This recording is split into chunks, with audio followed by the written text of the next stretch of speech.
Hey YouTube, what's up? Ice Cool Tech here, back with a brand new video. Alright guys, so before we get into this video, as always, just a couple quick things.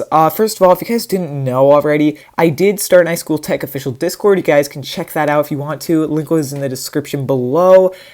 Second, as always, if you are new to the channel, definitely make sure to hit that subscribe button. Every subscriber means a ton, and it is very, very appreciated. So anyway, without further ado, let's just get straight into the video. Alright guys, so yesterday watchOS 6.1 released to the general public, and this includes Series 1 and Series 2 owners. If you don't know if you have a Series 1 or 2, by the way, it says on the back of the watch here, sorry my watch is a little bit dirty, but as you guys can see on the back it says Series 1, so if you guys don't know it should say right there. If it doesn't have any indicator, if it doesn't say Series 1 through 5, it's most likely a first generation, which can only go up to watchOS 4. It did not receive 5. So that's a bummer, but it made complete sense as the first generation Apple Watch was very, very, very slow. So anyway, if you have an Apple Watch Series 1 or 2, you guys received watchOS 6.1 yesterday, along with the Series 3 and newer watches also received 6.1. So basically, what I want to talk about is just an overview of watchOS 6.1 on the Series 1 because I haven't seen one video review of it on YouTube yet. I've actually looked for so long, on the 6.0 beta because the Series 1 and Series 2 actually did receive the 6.0 beta, but when it came to the full release, they did not receive the full release for 6.0. So that was kind of interesting. I didn't see a Series 1 or 2 review at all.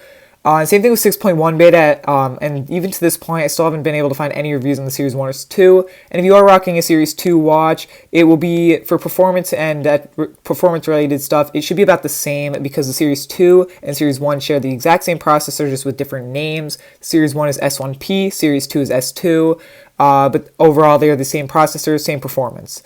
So I'm actually going to talk about the overall, let's start with watch faces. So sadly, the Series 1 through 3 did not get many watch faces. They only got two different types of watch faces.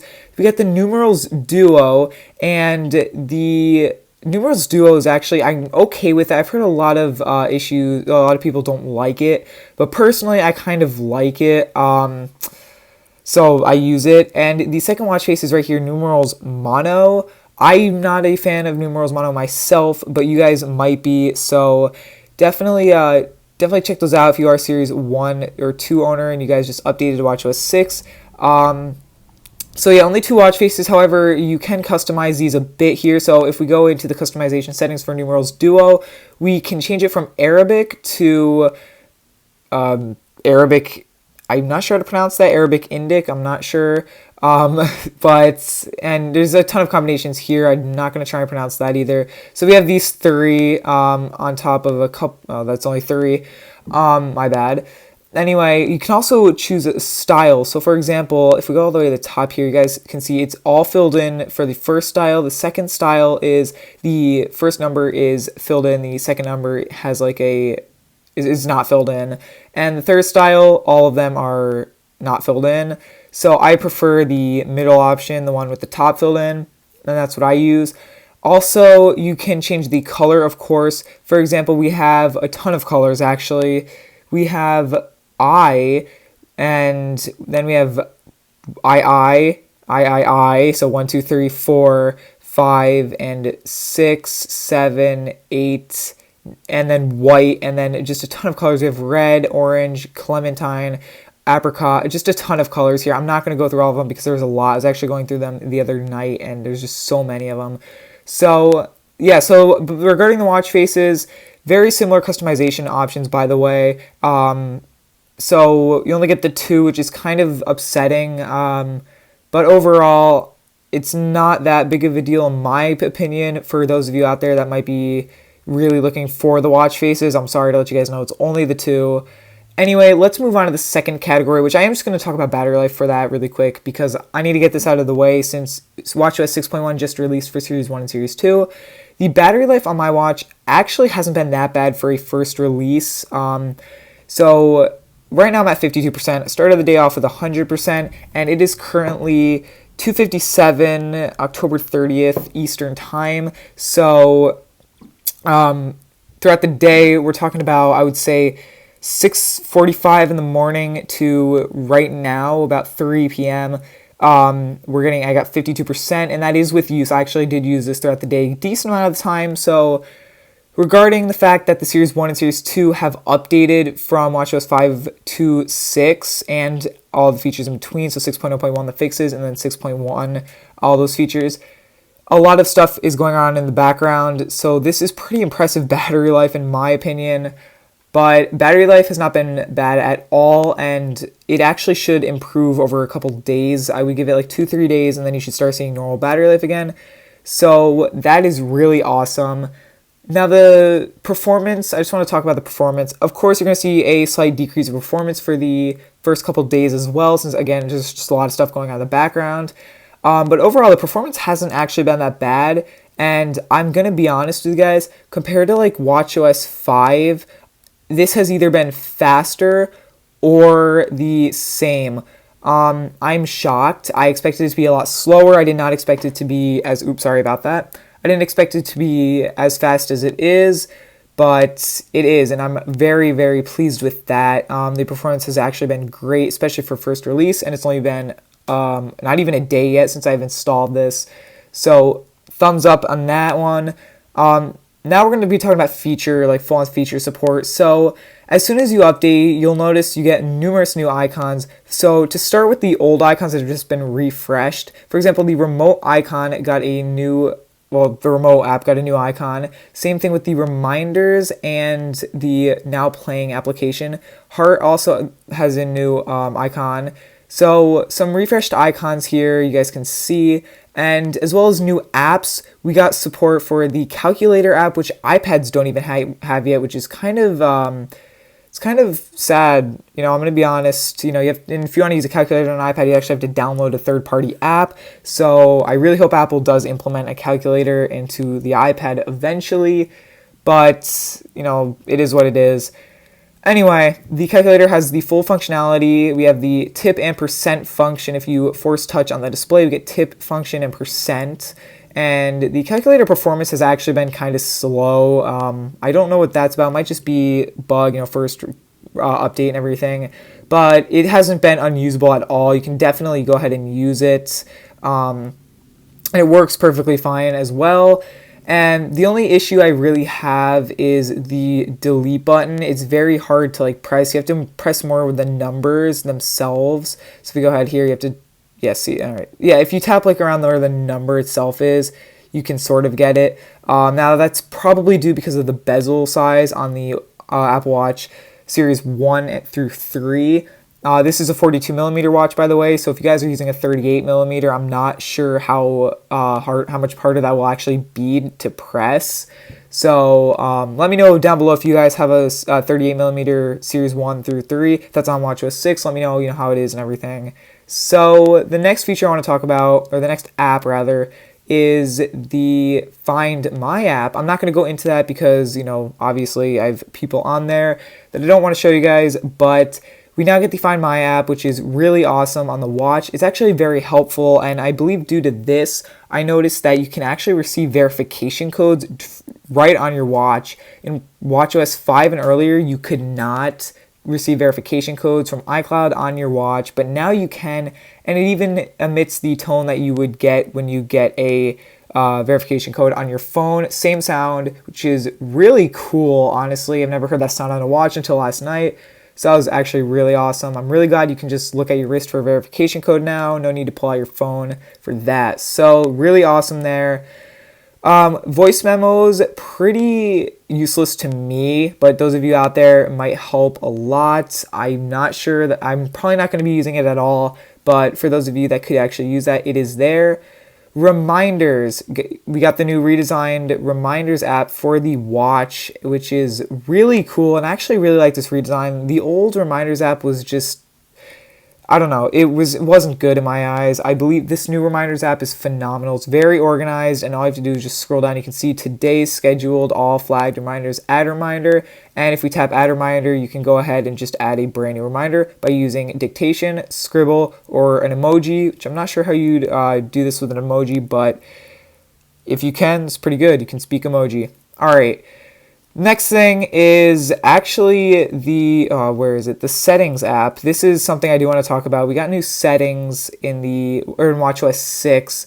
So if we go into general, or on the main page, let's start off with this. On the main page, you guys can see we get what we normally had in watchOS 5, except for on the top now, we actually see our card. Now this you cannot interact with. If you tap it, it's not going to bring you to any more settings. It's just there to show you your account name and profile picture. So I actually really do like that. It's really nice. I wish it had some type of function, but it does not. So if we scroll down here, you guys can see that we now have Siri settings right on the main page, as well as accessibility with a new icon. And if we continue scrolling, you'll see privacy and all of passcode SOS. But now you have your new category with apps that you have, specific apps that you have on your watch, like the App Store, clock, health, stocks, weather, workout. Any third-party apps you may have might show or should show up here. So it's just like an iPhone settings. If we go into settings on our phone and scroll all the way down, you'll see all your apps.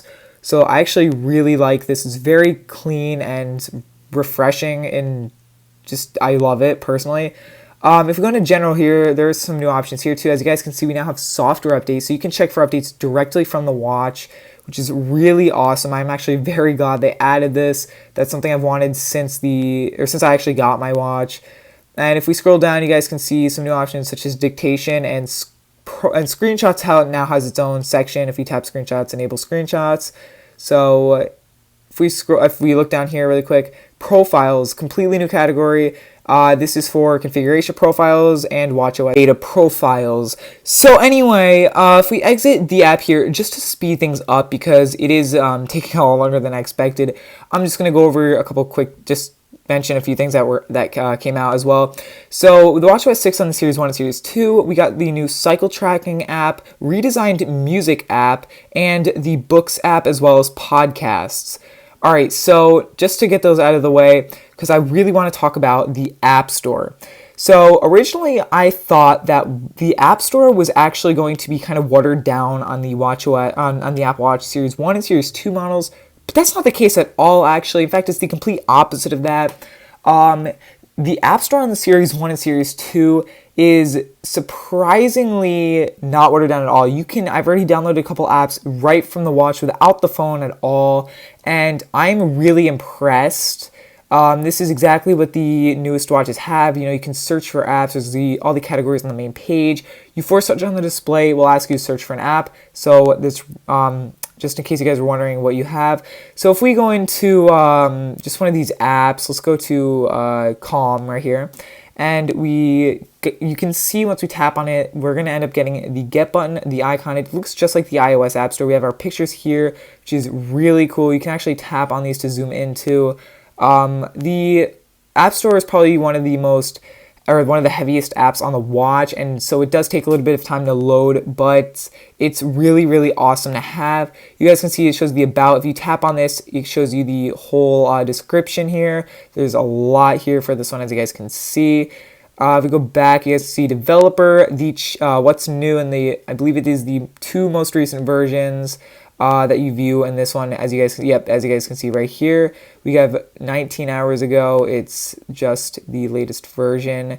And if we go back out, we can scroll down and see ratings and reviews, version history, information, supports, privacy policy. And if we go to version history, I want to mention this. This is where you can view all the versions, 4.12.1, as you guys can see 1 month ago. So that is really awesome. We have all this functionality. You can read reviews as well, see all the ratings.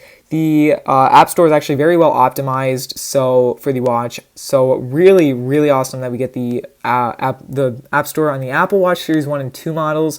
That is like the signature feature of watchOS 6, and I was really hoping that we were going to see it on the Series 1 and 2, and surprisingly it wasn't watered down at all. So if you scroll all the way to the bottom, as you guys can see, we can see our account tab here. You can just pull up some information on your account. I'm not going to do that for obvious reasons, but if we scroll all the way back up, we see the search bar, and you can actually search for an app. So as you guys can see, you see the trending, so all the trending searches, games for watch, Starbucks, Spotify, etc. On the top, we have dictation and scribble, so you can talk to the watch to search for something, and you can also use the scribble feature to search for something. So if we go ahead and say, let it load. As you guys can see, the App Store does take some time.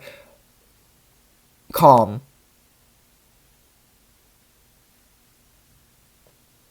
Or calm, okay. I mean, it had it at first. So anyway, as you guys can see, well, it comes up. As you guys can see, with calm, it comes up for calm. So that's exactly what I was searching for. All right, so the scribble feature, personally, is a lot more convenient, which you all know what this is. So if we search for calm here, and cam, or I can't, obviously I can't do this. Anyway, as you guys can see, oh, it didn't come up this time, and we were closer, but it comes up, oh, right, cam, because camera. Wow. Anyway, we get stop motion studio, slow motion video .s editor. All right. So as you guys can see, it's just camera stuff. I translate. Anyway, so yeah, you can use the scribble feature and use dictation. So that's really, really cool. Anyway, the App Store, I actually really, really love the App Store. It does kind of feel weird on a watch. Obviously, I'll get used to having the App Store on a watch.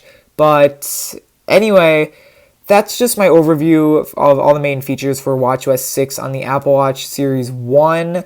Again, you're not missing out on a ton other than some of the hardware restricted features, and definitely the watch faces, which I know is going to be big for a lot of people. Some other quick things I want to talk about also, there's actually a new animation when you plug your watch into the charger. So if I go ahead here and plug this in to the charger, I can show you guys that there's that new animation. Let me just plug this in really quick.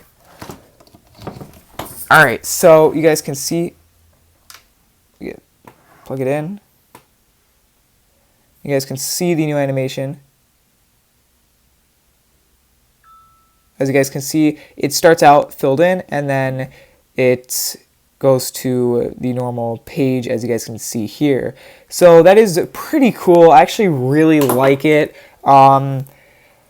Yeah, that's just a small thing, but it's there. Also, another really, really, really small thing to the point where you probably won't even notice it. If you tap and hold to bring down the notification center or control center, there's actually haptic feedback now. So as you guys can see there, telling you that you can pull it down and bring the notification center. That works anywhere throughout the operating system. So if I go ahead and open up, let's go back to the App Store, and if we tap and hold, there's haptic feedback there letting you know that you can pull down the notification center or pull up the control center.